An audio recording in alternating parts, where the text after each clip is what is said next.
एक बार महात्मा बुद्ध एक गांव में अपने शिष्यों सहित घने पेड़ की छांव के नीचे बैठे थे। आसपास के गांवों से बहुत से लोग अपनी मानसिक समस्याएं लेकर महात्मा बुद्ध के पास आ रहे थे। महात्मा बुद्ध उन सब की मानसिक परेशानियों का समाधान देते। सब लोग खुशी खुशी अपनी समस्याओं का समाधान पाकर वहां से लौट रहे थे। वहीं से कुछ दूर बैठा लोगों को बुद्ध के पास जाते देख एक दुखी भिखारी अपने भाग्य को कोसता हुआ यही सोचने लगा कि अभी कुछ देर पहले तो ये लोग दुखी मन से मुंह लटकाए उन महात्मा के पास गए थे, और अब इतना खुश होकर कैसे वापस लौट रहे हैं। आखिर माजरा क्या है, जरा मैं भी जाकर देखूं कि वो महात्मा ऐसा कौन सा खजाना बांट रहा है इन लोगों को। वे इतने प्रसन्न हुए कि उनके चेहरे लाल हो गए। जब वो दुख भिखारी कुछ नजदीक गया तो उसने देखा कि ये महात्मा तो लोगों को प्रवचन देकर लोगों के दुख का निवारण कर रहे हैं।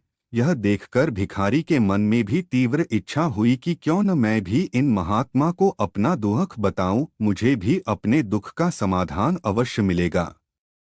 बस फिर क्या था, समाधान पाने की लालसा लिए भिखारी महात्मा बुद्ध के सामने पहुंचा और हाथ जोड़कर प्रणाम करते हुए बोला, हे महात्मा, मैं भी लोगों की मदद करना चाहता हूं। मुझे लोगों की मदद करने की बहुत इच्छा है, लेकिन मैं कैसे मदद कर सकता हूं? मैं बहुत गरीब हूं।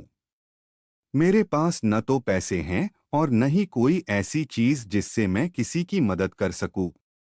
मैं कोशिश करने पर भी किसी की मदद नहीं कर सकता। मुझे भगवान ने इतना गरीब क्यों बनाया? डॉ हे महात्मा, मुझ पर कुछ कृपा करो। इतना बोलते हुए भिखारी रोने लगा। महात्मा बुद्ध बोले, आप बहुत अज्ञानी हैं, क्योंकि आप अभी तक इस भ्रम में जी रहे हो कि तुम्हारे पास कुछ नहीं, जबकि दूसरों को कुछ देने के लिए तुम्हारे पास बहुत कुछ है।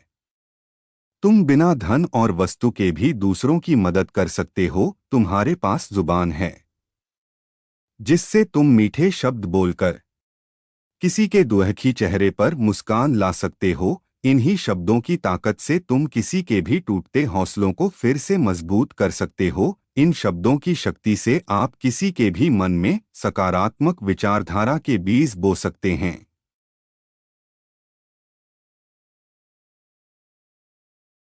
तुम्हारे दो हाथों से किसी भी कमजोर या लाचार व्यक्ति की सहायता कर सकते हो। आपके दो आंखें किसी अंधे को रास्ता दिखा सकते हैं। तुम किसी के लिए दुआ कर सकते हो। यह हो सकता है कि उनके बुरे काम फिर से न हो जाएं। आप किसी के अच्छे स्वास्थ्य की कामना कर सकते हैं, लेकिन अज्ञानतावश तुम अब तक इस बात को समझ नहीं पाए और इस भ्रम में अब तक जीते रहे कि तुम्हारे पास मदद करने के लिए कुछ नहीं। किसी की मदद करने के लिए धन और वस्तु का होना अनिवार्य नहीं है। बिना धन और वस्तु के भी हम कई प्रकार से लोगों की मदद कर सकते हैं। महात्मा बुद्ध के ज्ञान से भरे ये सुंदर शब्द सुनकर भिखारी के चेहरे पर मुस्कान आ गई और वह खुशी से झूमता हुआ वहां से चला गया। आजकल बहुत से लोग यह सोचकर दुखी होते हैं कि मेरे पास ये नहीं है, बल्कि जो आपके पास है उसी में संतुष्ट रहना सीखें और बिना मतलब के लोगों की मदद करें। इन्हीं से आपको परम सुख की प्राप्ति होगी। तो दोस्तों, यह बुद्ध मोरल स्टोरी आपको कैसी लगी जरूर बताना।